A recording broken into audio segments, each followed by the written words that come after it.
Hey everyone, welcome to the Libertarian Show. I got a special treat for you today. My good friend Tank has agreed to come on the show and have a discussion with me about the merits of communism while I try to argue about the merits of capitalism. And welcome to the show, Tank. Do you want to introduce us and tell us a little bit about where you stand ideologically and politically? Sure, yeah. So I guess I consider myself a learning Marxist-Leninist. I haven't done as much reading as I would like to do before I would call myself like a full Marxist-Leninist. There's a lot of homework. I think I've kind of been ideologically left-wing my entire life. I've only very recently got into Marxist-Leninist politics. It's probably only been about 2-3 years, whereas I think most of my political consciousness, I was an anarcho-communist. Okay. So I was probably I leaned that direction for about 6-7 years. And it really wasn't until very recently that I sort of adopted the Marxist-Leninist mantle. I think it was very strongly influenced by the works of Mao. That's sort of what made it click for me, and I guess I haven't looked back since. Wow. Okay. So Mao really influenced you and kind of gave you a shift from the anarcho-communist thing to the more Marxism, Leninism, Maoism kind of umbrella? Yeah. Okay. I would consider myself more of a Marxist-Leninist. Maybe Mao Zedong thought Maoism. Yeah. They're splitters. They're. I'm just kidding. But it's a very confusing separate ideology from. Because of course, we're the People's Judean Front, and they're the People's Front of Judea. You know what I mean? I love that reference. Was it? What was it that caused you to suddenly go into the direction of Mao? Because usually I see people go from a more like Marxism, Leninism down to like a libertarian socialism thing. It seems you went in the opposite direction. Did you just buy his red book and read that and it clicked for you, or did some kind of event happen? How did that come about? Yeah, so it was partially I started getting more into reading theory, and I read all the some anarchism a little bit, a lot of left type stuff like Zizek and Guy Debord and all that stuff. And then the George Floyd uprising happened in Minneapolis, so that was happened in my backyard, basically. I sort of saw limits of what anarchism was able to sustain as a movement there. And I think it was kind of during that time I started reading Mao, and I was like, oh, okay, what he's saying actually makes a lot of sense in terms of how to organize and to struggle. Whereas, I think the anarchist thing spares them. I've known a lot of real organizers to work the community. But Hey Tank, by the way, the audio's starting to get choppy on your end, I think. I don't know if you're walking into an area with poor reception, but if you could try and stay in an area with better reception, because it seems to be breaking up a bit. It's hard to hear what you're saying.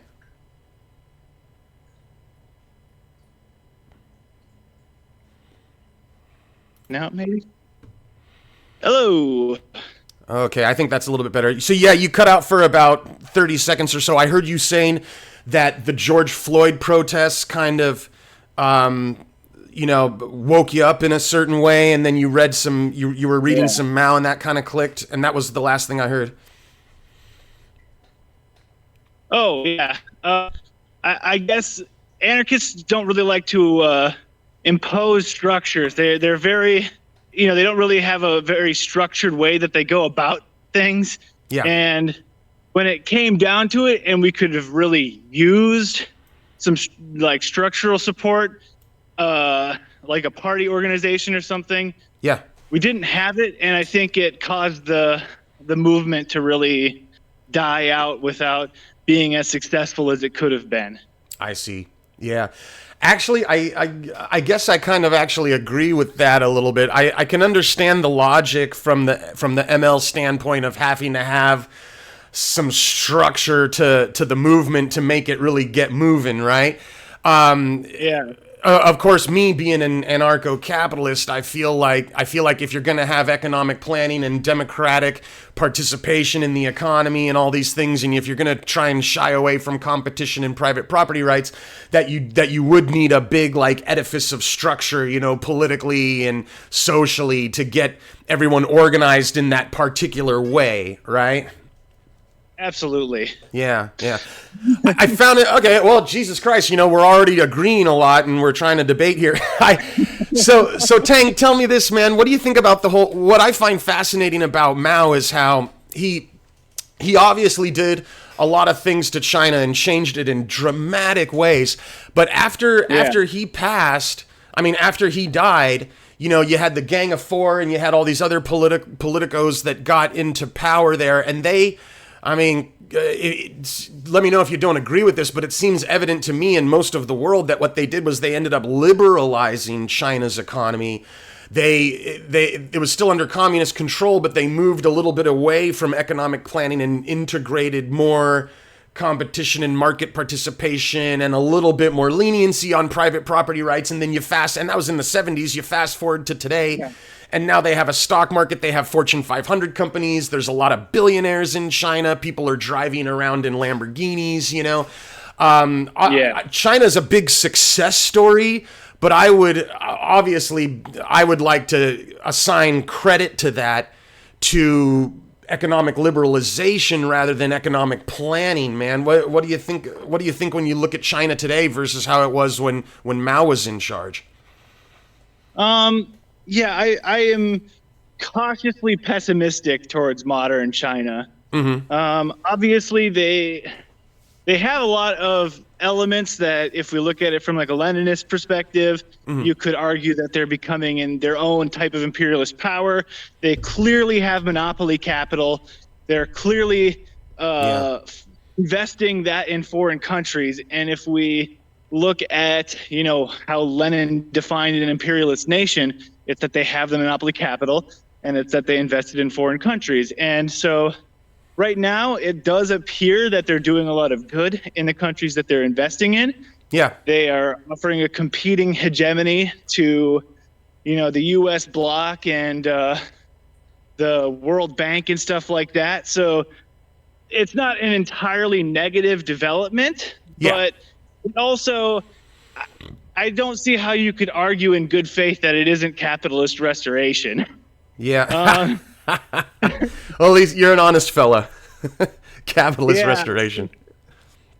And, Deng, his argument was essentially we're going to be going back to the NEP, which was Lenin's new economic policy, where you sort of have enterprise to help build up industrial capital, because both in China and in Russia at the time, they didn't have any sort of industrialization. So they needed some way to get there.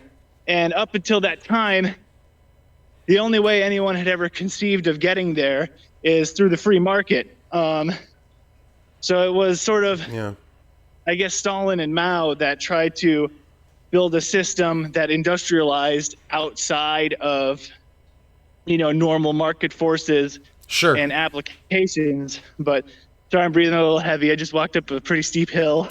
No problem, man.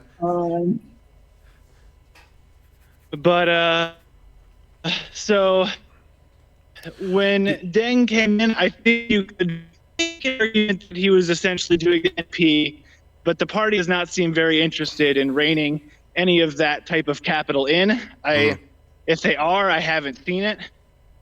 No, I haven't seen it either. So, So I think what we're headed towards is more analogous to the situation pre-World War I, where you have a lot of various little imperialist powers now vying to get more control over the resource supply. And that's not good, because all the countries involved now it's like World War I era politics, but with nuclear weapons and bioweapons and all this crazy shit. The stakes They are did higher, not right? have back then.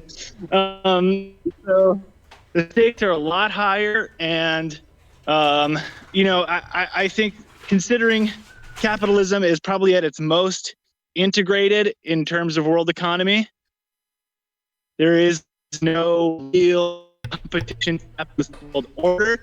There are specific capitalist factions in the world order, but those are, now they have to all compete. And it's only a matter of time until that competition gets pretty nasty, in my opinion. Yeah, the competition seems to be even when you have communist parties in charge, the competition thing seems to be inevitable. You'll have a competition on a national scale between countries. Then you'll have competition within countries domestically. No matter what they try and do, it always seems to be there on some level. And then even when you try and plan an economy internally, then you've got competition with the black market. And it was funny, but I want to touch on that NEP thing that you mentioned, what Lenin did and then what Deng did with the NEP. Now, it's certainly true that Stalin and Mao industrialized their respective countries to a very significant degree and did it largely outside of the market, outside of the capitalist framework. But I see this phenomenon happen is, that industrialization happens, it tends to be like heavy industry focused and government focused, and where you get an excess of missiles produced but not enough blue jeans produced, you know what I mean? And then what happens is the country will either stagnate or it'll liberalize and then continue, progressing. I think China and Vietnam are both very good examples of this, where they get a communist party in power or a socialist party in power, industrialize, do something outside of the market. Then they find out that the people aren't happy, or the people are starving, or the people are, they don't have enough consumer goods or something like that. They don't have enough money in their pocket. And then they liberalize, or they do an NEP kind of thing. Vietnam did it in the 80s. China did it around that same time. Same thing that Lenin did. And then and then at that point, it's like the capitalism is coming after the socialism, or after the economic planning. And that's when you see people's living standards really improve, and that's when you see them starting to get wealthy, and that's when you see the rich class emerge, and that's when you see the middle class expand. And I've said it a bunch of times online, and it seems like a chicken or egg problem. People are saying, oh, communism is what happens after capitalism, and I think it's the opposite way in terms of the history books.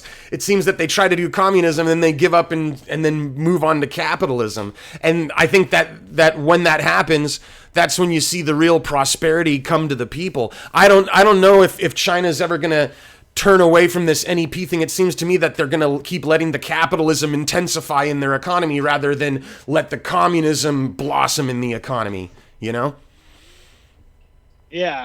And so it's kind of an interesting problem.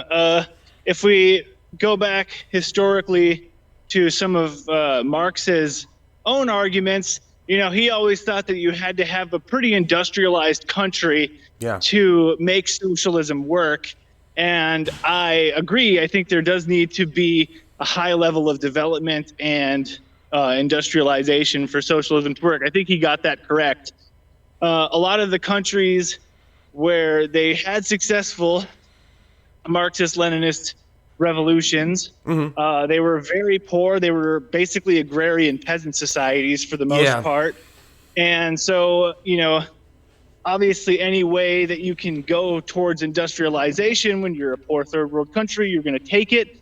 I would argue that although there has been a lot of capitalist restoration, I don't think that in of itself would have been enough to pull these countries out of poverty, because they still needed to own their own national resources, and they were able to bargain for better positions integrating into capital than they would have otherwise had they not had revolutions. So, China and Vietnam, they have liberalized quite a bit. That's undeniable.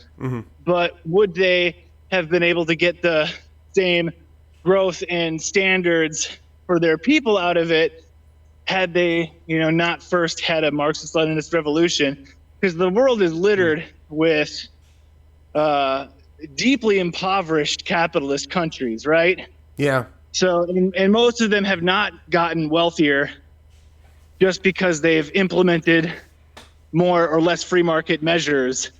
So, in that way, I think the revolution still had a lot of benefit for them, even if they were not totally able to achieve the level of socialism that we, would want them to have. So there is still a massive benefit that they received from going over and having a revolution, in my opinion. Yeah, man, I kind of agree with you to a point. It's definitely true that what they were able to, from my perspective, it looks like the Communist parties got in power, cracked the whip, and made people, march in step to build this big industrial, infrastructure that was previously missing. And that certainly seemed to happen, and it seemed to happen pretty quickly. But it was like a plateau where there was a quick jump start, and then an equally quick leveling off. And then that's when this whole, NEP or liberalization thing came into play. And when the liberalization factor, which comes after the Communist Party gets in power and makes their communist promises, when that level comes in, it's like you're either going to let the liberalization happen and then you're going to continue progressing, or you're going to prevent that liberalization from happening, like what Castro did in Cuba, and then the country stagnates and gets poorer, and then people start fleeing, and then wages keep going down, and it's like they get to this crossroad where they either have to liberalize if they want the people to keep prospering, and if they deny that liberalization, then it leads to ruin. So I don't see, and these countries where they did liberalize, like I said, I don't see them going back towards economic planning anytime soon. I mean, maybe in small fits and starts, but like right now, for example, I don't know if you've heard about this, China's got a big debate going on where their state-owned enterprises are performing very poorly and unprofitably relative to the private enterprises, and they're debating whether or not to sell off more state-owned enterprises or increase their privatization factor. So it's like they're debating whether or not to increase the capital sector and decrease the economic planning sector. And it looks like the private party argument is getting the upper hand over there, because the state-owned enterprises are withering and getting sold off, one at a time, while the private sector continues to dominate. Yeah, and I think that a lot of that is capital just has a natural, it's going to corrode those types of cooperatively owned enterprises as just sort of a natural feature of capital when it's decided to restore capitalism. I guess it's hard to say whether these countries could have developed the way they have under socialism, because it's important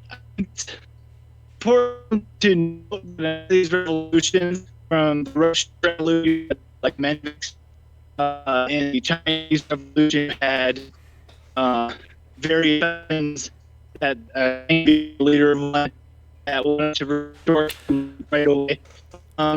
So there was always Hey Tank, your audio's breaking up a lot. I think you might be in a bad reception area. See if you can get into like a better reception, because I couldn't make out a lot of what you said right there. Shit. Can you hear me now? That's better. Can you repeat what you were saying? Yeah. I think it's hard to say, whether or not those countries would have developed at the same pace under social capitalism. When a country does decide to break out of the world market, they have to go up against the Western imperialist bloc, which brings a lot of economic power and to it, and that can really wreak on an economy pulled out of the world economy. And trade was a good example of this. Don't think fair to totally blame what has developed when it's under massive embargo. The world's most powerful government is trying to destroy it, essentially. And you have to factor into the fact that once you break out of the world, can you still hear me pretty well?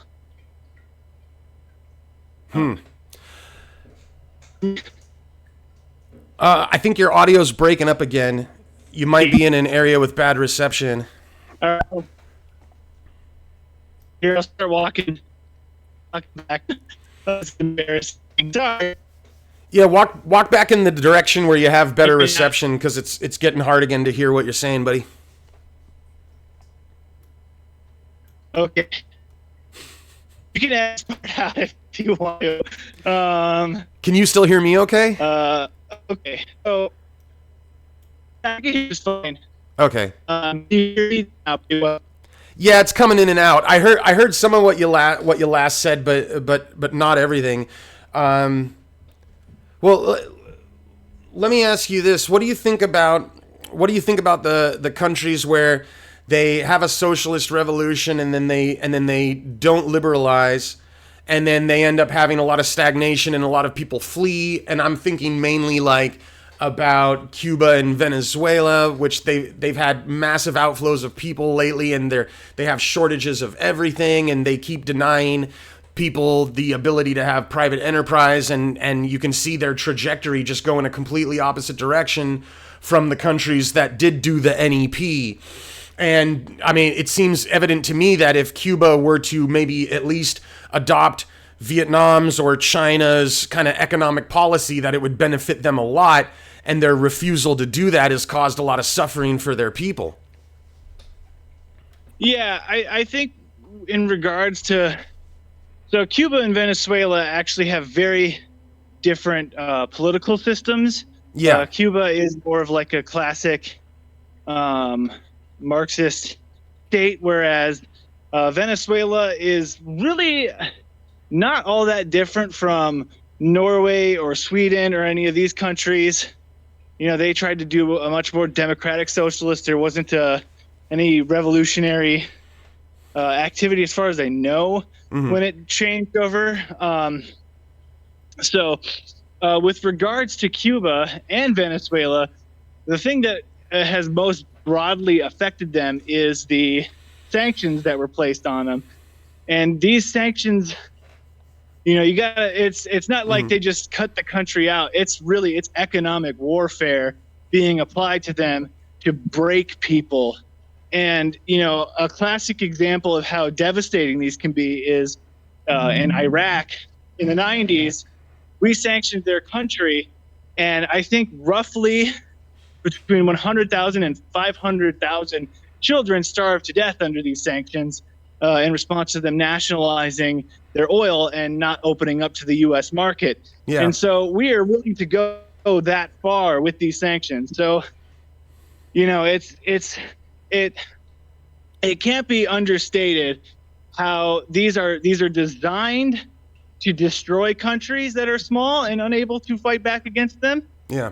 And they do actually work very well at crippling a country's economy. Yeah. So, would Cuba be doing a lot better if it were for the sanctions? Absolutely. But, they don't want Latin America to ever get the idea that it can stand up to the U.S. And so Cuba is just this constant reminder that a country can stand up to the U.S. government and lead their own system their own way. And that's where my respect for the country comes from is, they have been sticking up for themselves against the U.S. since day one. And they've shown all other Latin American countries that you could do this too. And so, with regards to the general conditions in Latin America, people like to compare it to Cuba to the U.S., but they seldom compare Cuba to Haiti or Nicaragua or Honduras, or those countries all have mass migrations too. Yeah. And as far as I know, are not socialist countries, but their economies are incredibly poor. the education standard is very low, especially with respect to Cuba. Yeah. And so Cuba's been able to maintain a lot of these things for a poor Latin American country that punch way above its weight, despite the embargo that was designed to destroy their country. Yeah. And even if they wanted to liberalize, unless their government stepped down, the United States would probably not let them even take that step for their economy. So they don't really have as much of an option. They are limited by the blockade against them and what they can do for their country. Yeah. Dude, it's definitely true that, and by the way, just to clarify, I absolutely oppose the sanctions as well. It's definitely true that the sanctions are harmful. I saw this essay written by a recent Cuban immigrant who said something along the lines of like, look, the American government bans Cubans from buying products from American companies, but the Cuban government bans Cubans from buying products from every other foreign company.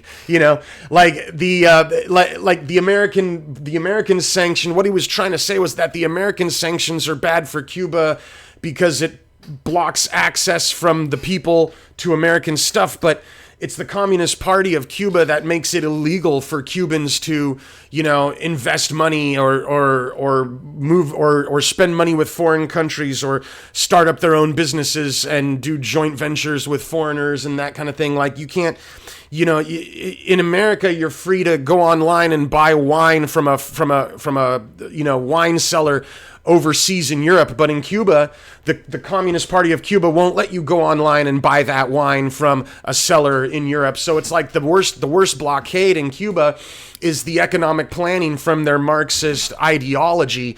That's the one that's really cutting off the island the most. And if the economic planning were superior to the market, then having a wall between capitalism and Cuba would hurt the capitalism more than it hurts Cuba, but the opposite is happening. The capitalism isn't getting hurt that much, where Cuba's getting hurt a lot, because you need that market access more than you need economic planning. Was basically what they were saying, And I think that rings true a lot. That makes a lot of sense because the Cubans, when they leave the country, when they're asked why they left, they don't sit there and go, the fucking sanctions. What they do is they say, my government couldn't feed me and my children were starving, so I fled on a boat. They don't seem to blame the blockade for their own misery as much as foreigners are blaming the blockade. It seems like the Cuban people that leave are actually blaming their own government's restrictive rules more than they're blaming any American restrictive rules. That's interesting. I guess I'm a little skeptical of that claim, but because as far as I know, even when a country wants to trade with Cuba, because of the embargo, they have to sit in that port for, I think it's like 90 days before they're allowed to ship to the U.S. So a lot of foreign markets simply just do not even ship there. Yeah, that applies to the boats. If there's a boat that delivers like goods to Cuba, then it's not allowed to come to America for 90 days. But there's nothing that America can do, even if it wanted to stop, say, a Cuban from ordering wine from a French website and having it delivered to Havana. That's made illegal. That's made impossible by the Cuban government, not the American government. And Cuba, for example, bans foreign companies from operating on the island with like a majority share in whatever enterprise is there. So let me give you an example. If the American embargo ended tomorrow, you still wouldn't be allowed to open a McDonald's in Havana, and that's not because of that wouldn't be because of any American law. It would be because of the Communist Party of Cuba's laws. They're the ones that would prevent that from happening. Yeah, and I mean, I guess I don't necessarily disagree with their position and right to, control what companies and stuff work within their borders. I think that's a fairly standard Yeah. Marxist position. So I guess the fundamental international policy for Marxist-Leninists is that every nation has the right to self-determination. Sure. And so if people want to allow that in their country, democratic society, that is their right as the nation to do so. That's not really where the people are,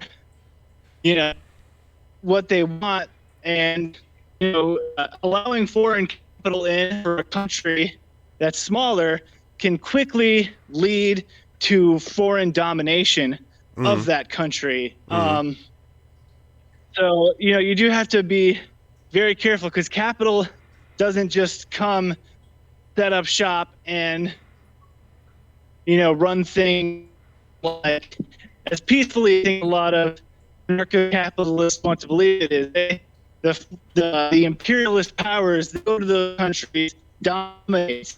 They go there to extract as much profit as they possibly can from those countries. And and this kind of goes back to China and Vietnam. They've had some foreign investment into their countries, but I would argue that they still haven't had the same level of foreign domination by foreign capital. Like the Marxists have at least not let that slide. And perhaps something like that could be achieved in Cuba as well. I'm not in wholesale opposed to it if that's what they want to do with their country. But right now, I don't really see how it would be feasible for them to do that. And we also get into the aspect what we call siege socialism, or socialism where you have other countries trying to destroy your revolt, your revolution, the thing that you've tried to win. And that's an inevitable part of having a revolution, unfortunately, is that the capitalist powers will do everything they can to destroy you.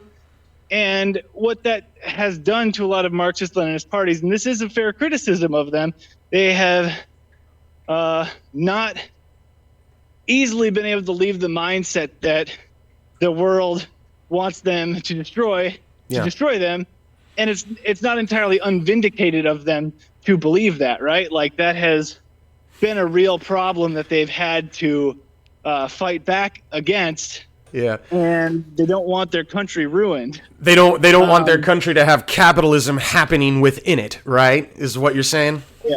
Yeah. Well, you can't have your cake and eat it too, right? If you want to have trade, I mean, how much trade are you going to have with foreign countries if you want to keep them off of your shores? But let me give you a counter example. Since China began liberalizing their economy in like the 70s and 80s, you fast forward to today, there's a lot of Chinese companies that have locations or enterprises or subsidiaries and factories and stuff that they've opened up in America. America lets that happen. And on the other hand, China is letting foreign companies open up enterprises and factories and stuff on its shores, and so China's opened up that way. And of course, the capitalism that's helped intensify the percentage of capitalism that's taking place in their economy, but I think China's undoubtedly benefited from letting more foreign presence in there. And I also think that America has benefited from letting more foreign presence, including from Chinese companies, into the country. I know there's some like xenophobes and Chinophobes in America that go, we shouldn't let that happen, but I think they're wrong. I think it's good that this kind of intense intermingling has happened. Don't you think that maybe Cuba could benefit from that? Theoretically speaking, Tank, is what I'm trying to say is, let's say America, woke the hell up and stopped with the stupid blockade. Do you think that Cuba would be wise to take that opportunity and allow more foreign investment and foreign presence in their economy, even if that theoretically could allow more capitalism to be happening in there? Or would you like to see Cuba maintain its ban on foreign enterprises setting up shop in the country? So I think we'll go back to something Che Guevara said in an interview way back in the 1960s. Okay. And he was asked about trade, and he said, we're not our country is not anti-trade. We're not having an anti-trade revolution. We just want to be the people that own our own shit. And so socialism is not necessarily like trade is still allowed in socialism. It's the ownership that is important. So, it's not necessarily a break from socialist tendencies if you're, engaging in foreign trade. Sure. So long as people still own their own resources, they are free to trade them as they want. So, you could still structure Cuba, could theoretically restructure and still maintain ownership of their own national resources, their own national wealth. And it wouldn't necessarily constitute a break from socialism, right? Yeah, I see that. So I guess it would have to depend on how it's rolled out, because I guess like I'm a little bit more supportive in the Vietnam doing this than China, because China has the power to really project imperialism, which they're actively doing. Cuba, structural reform and becoming an imperial power thing, you know what I mean? So, it would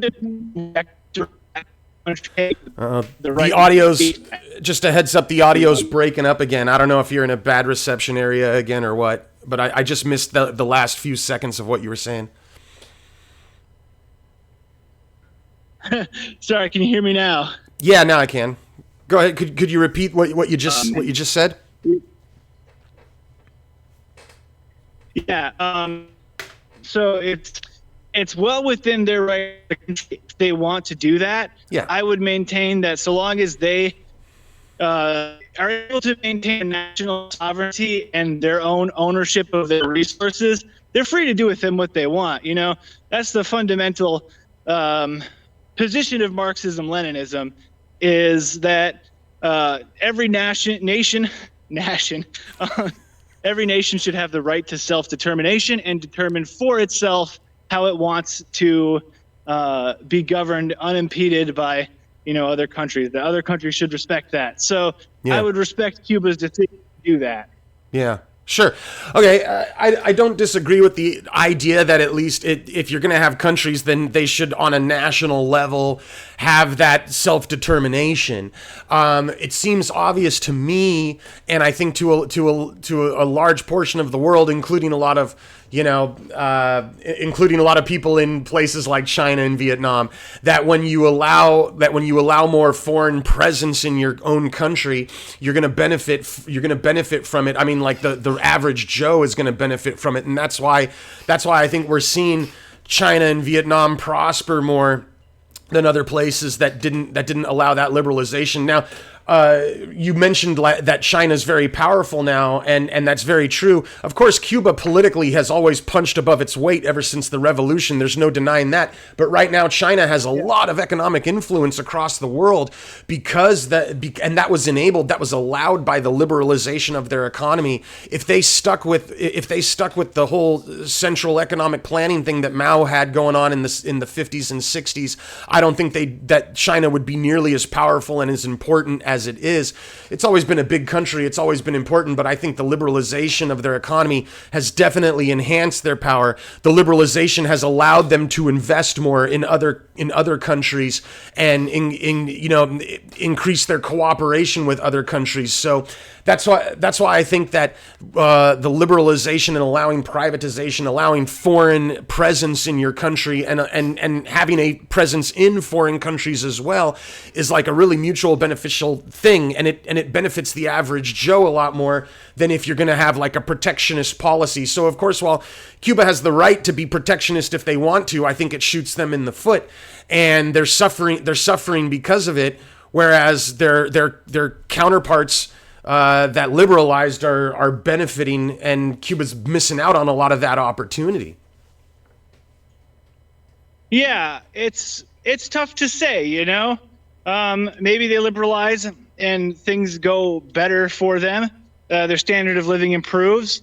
they adopt sort of like an NEP model similar to Vietnam or China, and that could go very well for them. It could also, you never know. It really depends on how foreign companies are allowed into their country to do business, right? Because, like I said, there's lots and lots of countries that are extremely poor and extremely destitute and are still very well integrated into the capitalist world order, you know? Yeah. Like, and that's very true of Latin America. That's very true of, you know, East Asia. So, and Africa as well. So it depends on whether or not their country becomes, I guess, a neo-colony, which is a risk that they would have to take, especially being so close to the United States, especially considering that in their history they were a colony almost, essentially. They were one of the first countries subjected to neo-colonialism. Yeah. And I think that there's also that fear that they have, having had that in their history. You know, it's a very similar situation to what we see in the DPRK, right?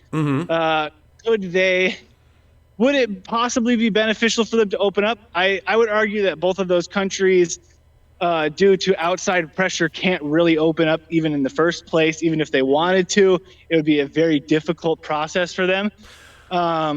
Why couldn't they open up though? Like, what's the risk? Are you saying the risk is letting capitalism happen, or are you saying like the risk is getting colonized or dominated by foreign entities? Is that what you're saying? The risk is being dominated again by foreign entities, and quite possibly having their social structures kind of destroyed. You know, that could very well happen just as much. You know, if we look at the DPRK, for example, they're sitting on somewhere in the hundreds to trillions of dollars worth of rare minerals right now. Yeah. And the U.S. wants those. And the U.S. wants them at very low prices where people will work under very, very precarious conditions. And, you know, North Korea should have the right, obviously, to sell those on the market. They should have the right to own those. They can't right now because of the sanctions against them. Yeah. So, you know, it's kind of like, it's really hard to disentangle how the foreign policy has affected those countries and what kinds of things being under intense siege and economic warfare, like what those countries have had to do to cope with that and still maintain their own national sovereignty. So, you know, I think it's a very complicated dance if they wanted to start to restructure. And they, you know, could they benefit from the restructure? There's evidence to suggest that, right? Yeah. But, you know, what do they stand to lose if it goes wrong? They stand to lose their national sovereignty.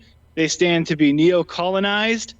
They stand to have to lose all of their national resources and become impoverished forever, because that's one of the main ways countries in the third world have to, you know, make money and turn a profit on their economy, get any sort of economic value. It's through their national resources. So if they lose control of that, they pretty much lose control of their own country.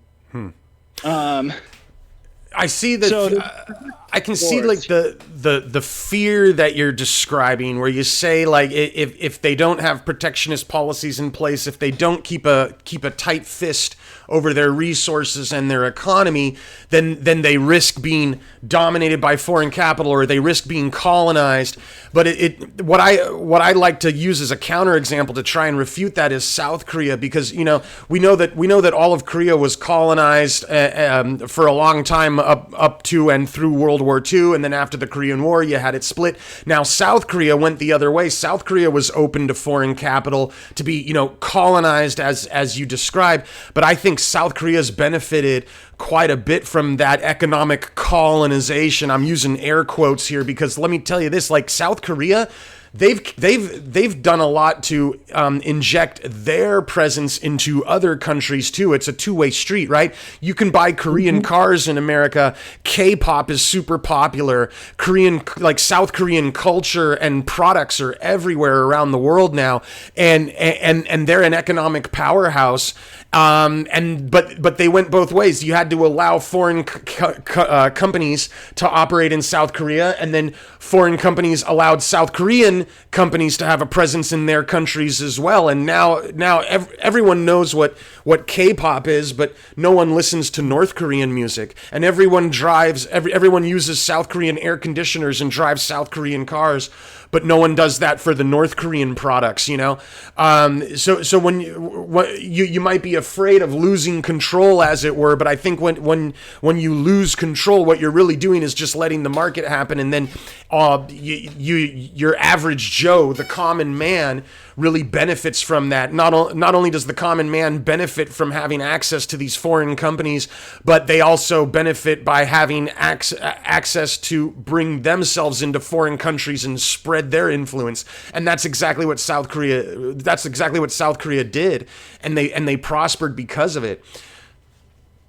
Well, South Korea is actually a very good example of it has a lot of great examples of the negative aspects of becoming a neo-colony as well.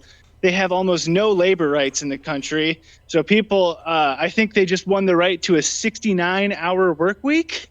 I heard about that. That's not mandatory. They just made a law that said it's like allowed. You know what I mean? So yeah, but I don't think I don't think that most South Korean workers would describe themselves as being worse off than, say, a worker in Cuba or a worker in North Korea or a worker who was working back in the 1970s in the USSR.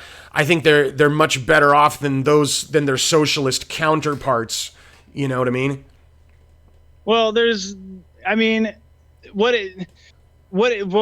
see. When South Korea was first really taking off, though, they also had extreme protectionist policies over their country's, property. So they were very much protectionist country. But they've been opening up over time, right? Yeah. And we also, it came at the cost of the country lived under a fascist dictatorship for roughly 40 years. They did not have any sort of civil liberties. The government of South Korea routinely engaged in massacres. I think over its run, I want to say it massacred about 300,000 civilians. Was that? I only know a little bit about those massacres. Was that like political opponents? Was that what they were doing? Yeah. It was anyone that, and these were not even necessarily like hardline communists who were saying, we're going to join the North and blah, blah, blah. I think it was mostly just people who wanted better working conditions. South Korea still lives with this legacy, and it has the worst income inequality in the entire developed world as a result of how it developed. And it has some of the highest suicide rates in the entire world. I think it might actually have the highest suicide rate in the entire world. Yeah, it's really high up there. But I think that's more of a cultural phenomenon than an economic one, right? The suicide rate, because that's, that suicide's just kind of a more popular thing in East Asia, culturally speaking, right? Like in places like South Korea and Japan. And a lot of rich people are committing suicide. So it's not like someone's going, I'm starving to death, I want to kill myself. They're doing it because of some cultural or social reason. Like, my acquisition failed and I'm embarrassed, so now I'm going to take my life even though I have $1 million house and a fleet of Mercedes sedans. You know what I mean? Well... Because like the pressure's high. I'm not trying to defend the suicide as a good thing. I'm just saying it's not a result of some sort of economic failure, Well, I know for at least here in the United States, the number one predictor of a completed suicide is poverty. I have to imagine that's Yeah. at least somewhat the case over there as well, especially with the very, it's a very hyper-capitalist society. They've really taken the logic of capital to its most extreme extent in countries like Japan and South Korea. Yeah. And so there are costs to doing that. Sure. I think there's a lack of social cohesion. I think there's a high anomie with the general population in very capitalist countries because a lot of pressure, right? Yeah, there's a lot of pressure. I do see that. And I don't think it's necessarily the best for people's mental well-being to be under extreme pressure all the time. And also, it's not even necessarily for most of the split between the DPRK and South Korea. It really wasn't clear. They had pretty comparable rates of development for both the South and the North. Initially. But then the South, actually, I think after the Korean War, the North was already like richer, earning more. They were more prosperous and more industrialized, right? But then that flipped after, I don't know, 10 or 20 years. And then the South took off, especially after the dictatorship ended. And that dictatorship was definitely bad. No doubt about that.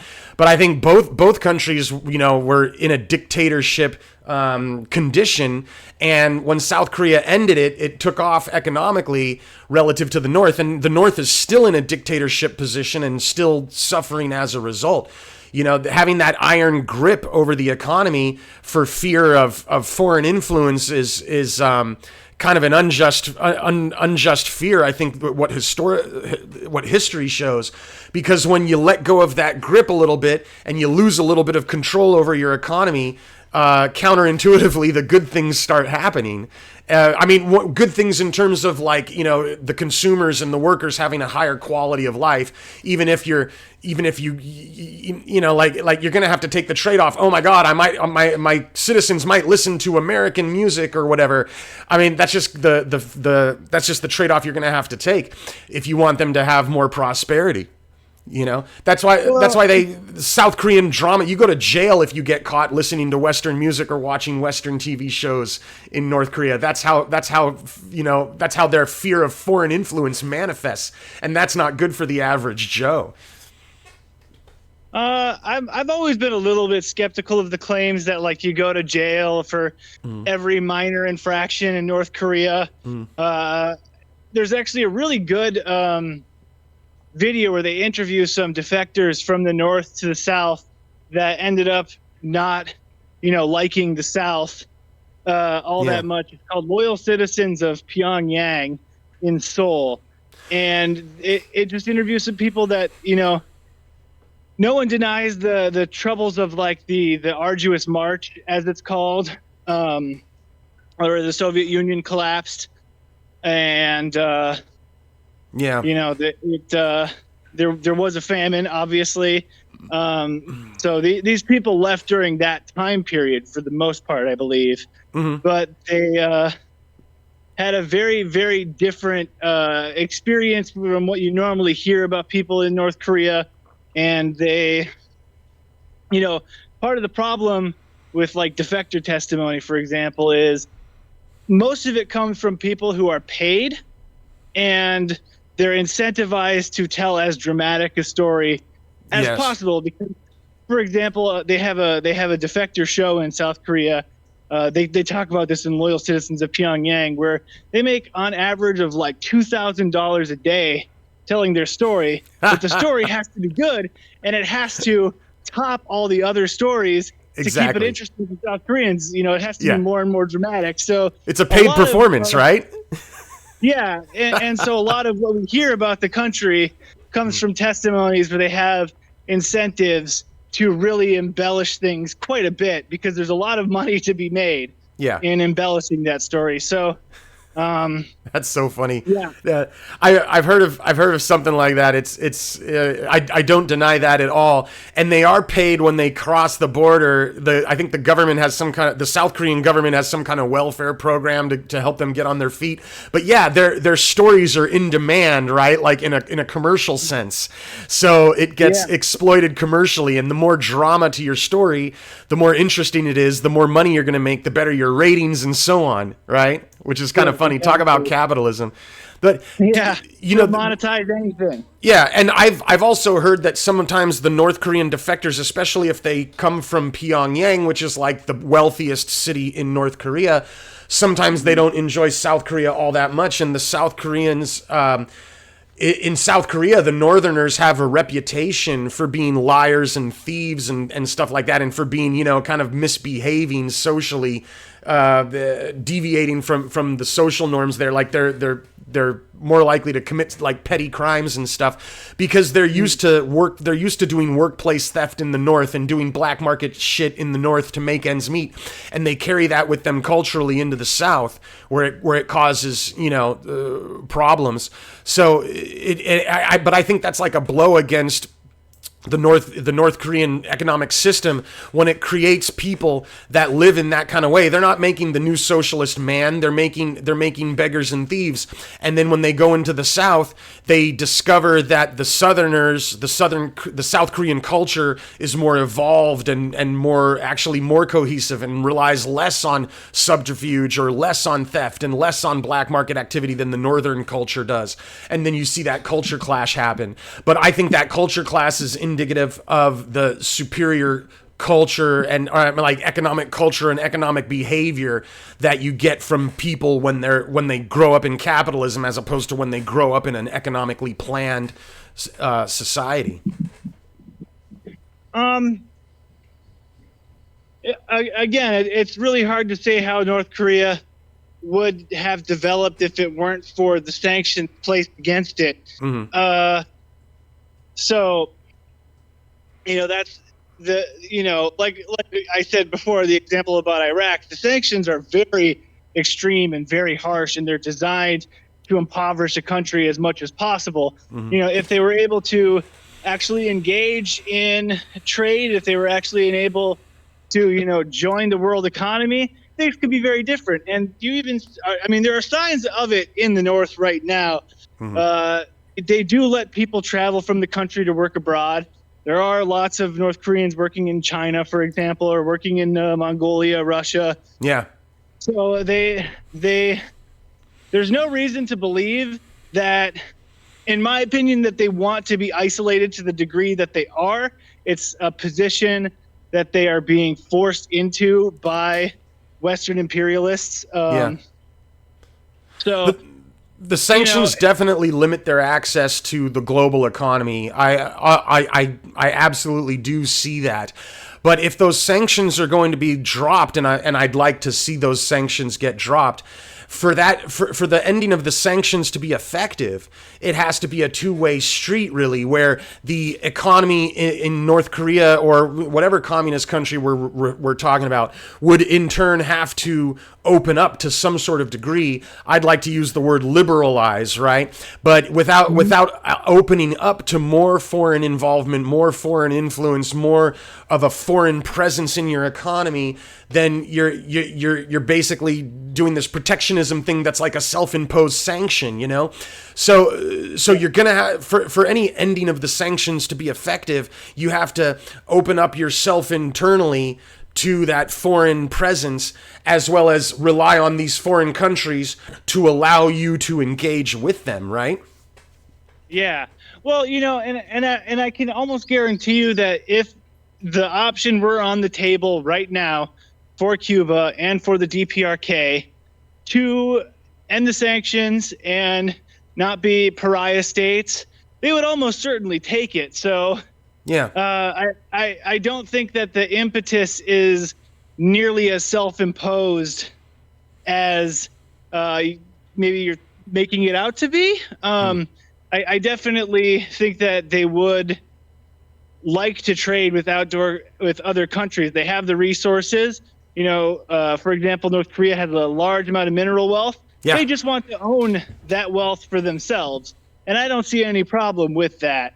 They should have their own national right to that kind of stuff. Now, obviously, even if they were to open up, at least in the case of North Korea, trading just natural resources doesn't build a ton of wealth. But I think that they do have a strong enough education system where, if they were allowed to integrate more, they would be able to have an educated workforce that could produce a lot of interesting and good things for their economy. They just simply can't do it right now because of limitations outside of their own control. Yeah. So, and the same thing goes to Cuba. Obviously, in terms of Latin America, they have a phenomenal education system. They probably have the ability to do a lot better than their economy is doing if they were allowed to trade. They just want to do it on their own terms. And I think if there's one lesson from Marxism-Leninism that we can take from the 20th century experiment into the 21st century is that there is a lot of value in owning your own shit as a country. And we've seen that with China. We've seen that with Vietnam. And if it were allowed, North Korea and Cuba would probably follow the same developmental pathways that we've seen.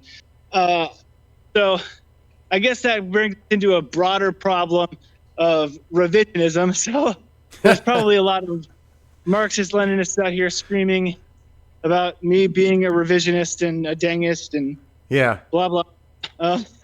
But well, I got a question for you real quick. So let's say that the sanctions ended, all right? And the America and the rest of the Western countries said, hey guys, we're sorry, we were assholes. Let's do some economic intermingling and we're going to open our markets up to your participation as you see fit, okay? And now, at that point in time, now the ball is in Cuba's court, and then you say, well, now Cuba is going to decide how much foreign influence it wants to allow in its own country, how much it wants to, develop a presence in the capitalist economy. Let me ask you this: if the sanctions ended, how do I phrase it? Let's say that the Cuban people, just regular Cuban citizens, not like the nation as a singular entity, but if regular Cuban citizens wanted to, for example, open up stock portfolio accounts at TD Ameritrade or T. Rowe Price and start buying shares of American companies that they don't work at, companies in countries that they don't even live in. Do you think that it would be okay for those Cuban citizens to have that freedom to buy those shares and become absentee owners of capitalist companies? Or do you think that would be some kind of moral problem? Do you think they should be banned from being allowed to do that? From a Marxist-Leninist perspective, how would you approach that question? Yeah, I would have to be pretty skeptical of that because obviously by the time you develop that, you are going to very crystal clear. You're going to be making classes. You're going to be making the dominating class. That right there, that would create a capitalist class, and that would pretty much be the end of the socialist experiment as we know it. So I would have to stake my claim and not be okay with that. You got to draw the line somewhere, right? See? Yeah. Yeah. So and I get the logic of why you would make that line in the sand and say that shouldn't be allowed. But then I would counter and say, well, now we've got an internal blockade, and now we're limiting socialist workers from access to the things that are making their capitalist counterparts rich. So now you've got some capitalist worker who has a stock portfolio account, and he puts a little bit of his paycheck in there all the time, and then he accumulates a lot of wealth and becomes better off than his socialist counterpart who was forbidden from doing that accumulation. But hey, at least you prevented classes from forming, or you kept inequality down, but at the cost of it was the poverty rate was higher. The cost of it was that the average socialist worker is still going to be economically disadvantaged relative to the capitalist worker. It feels to me like the word, they say, well, these capitalists are exploiting and doing. owning stocks is exploitation. It seems to me like the exploitation is a good thing because it really does help the average Joe. And it shows, your answer there was I think your answer was totally consistent with Marxism and Leninism, but that answer kind of shows that the real blockade, or the worst blockade, would be a communist policy, an economic policy that prevents workers from having these kind of freedoms and the ability to move their capital around how they want to on an individual basis. You seem to be okay with a nation doing it in a collective sense, but you don't want the individuals to do that independently, right? I guess more or less, yeah. Yeah. I guess I am a collectivist by nature. Well, you're definitely consistent, man. I mean, I appreciate the honesty of the answer too. But I would firmly believe, and I think history shows, that when you prevent regular people from having access to those kind of things, it's bad for them. And if you want to,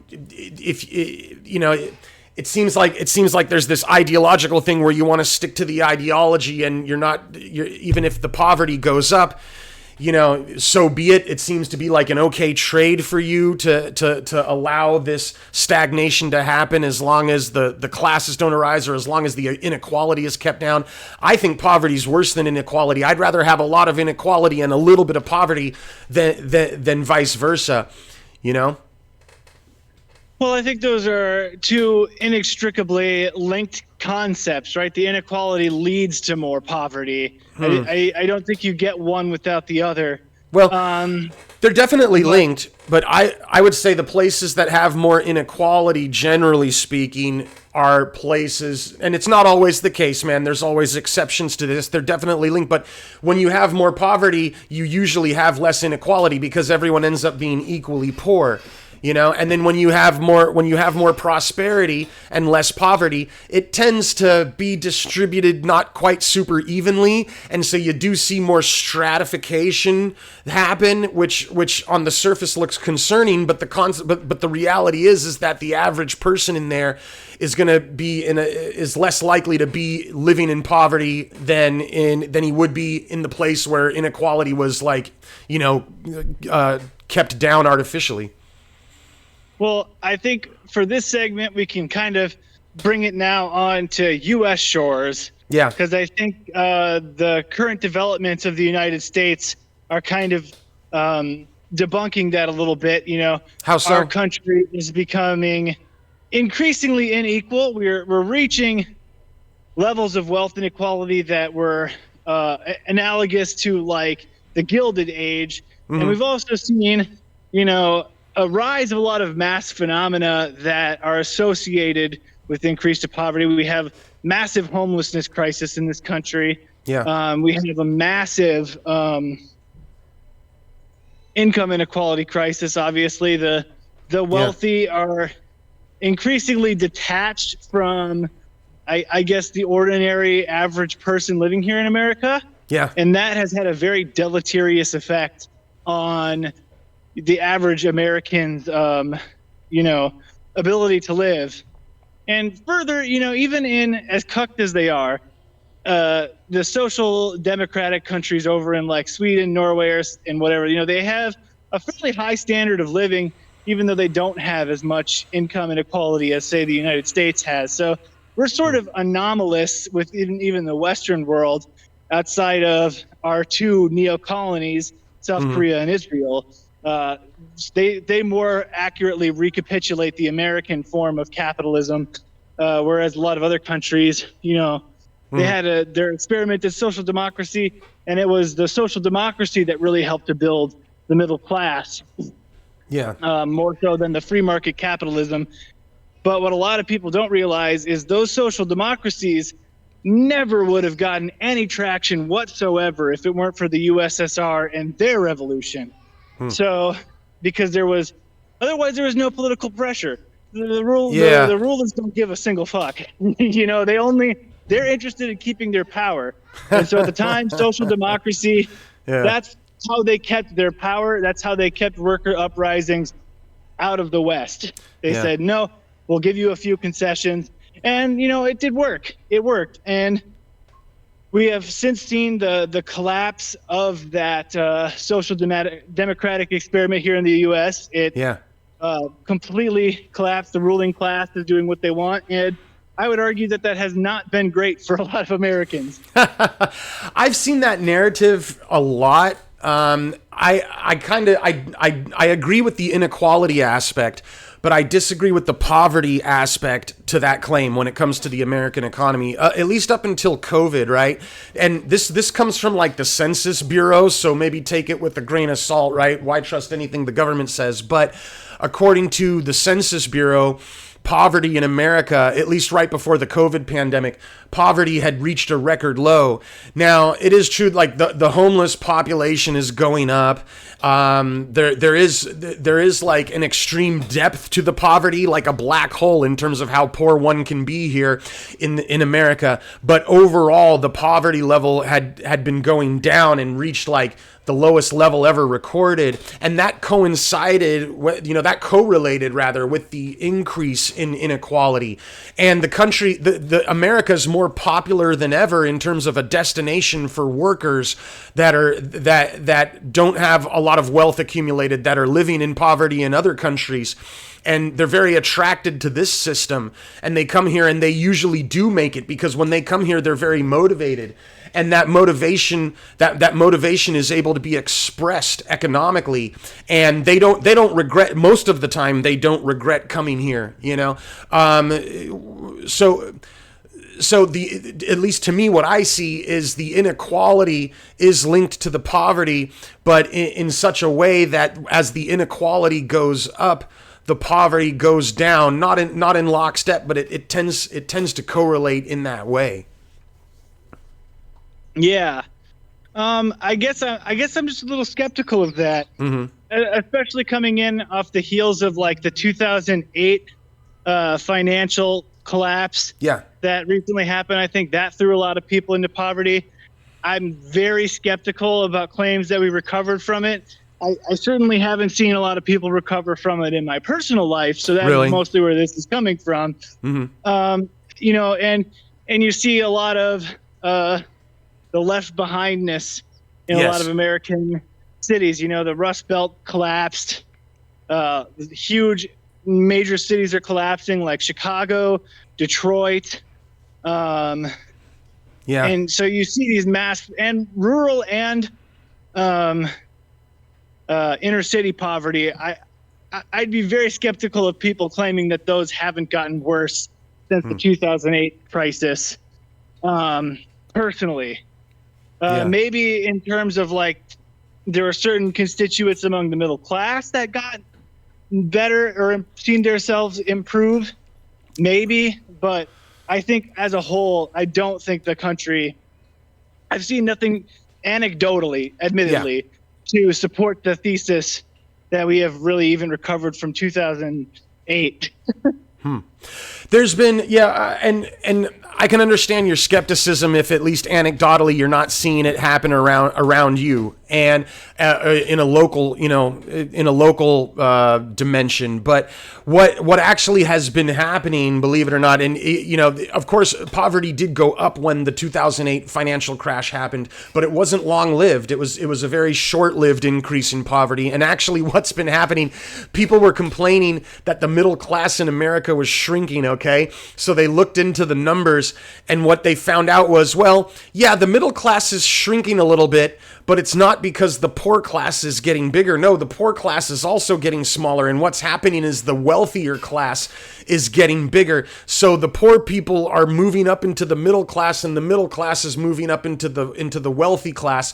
And the only class that's growing in the country is the wealthy class, like growing as a percentage of the population. And I know that may seem counterintuitive to you. It may not align with your anecdotal experience, but in the last 10 or 20 years, that's definitely been the phenomenon, according to the economists, that are looking at it.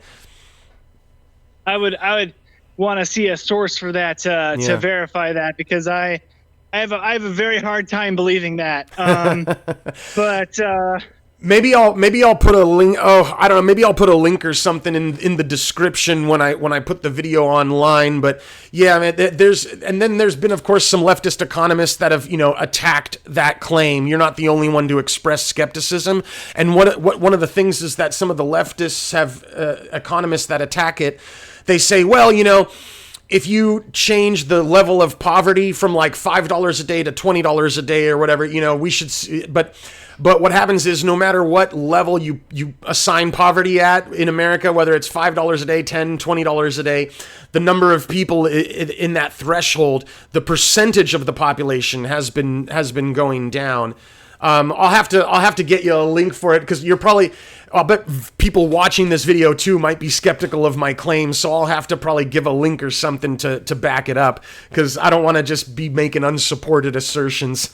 but I swear to God, that's what the economists have been saying. All right, well, I'll take a look at it. Yeah, we'll see. Well, hey, you know what, Ed? It's about we've been doing this about an hour and 15 minutes. It feels like the time really flew, but I think we've got to cut it for now because real life duties are beckoning me, unfortunately. Yeah, but dude, I really appreciate you taking the time to talk with me. You're a smart person and you're fun to discuss these issues with. I enjoyed the frankness and earnestness. Maybe we can do a part 2 sometime in the near future. All right, sounds great. I enjoyed my my time debating with you too.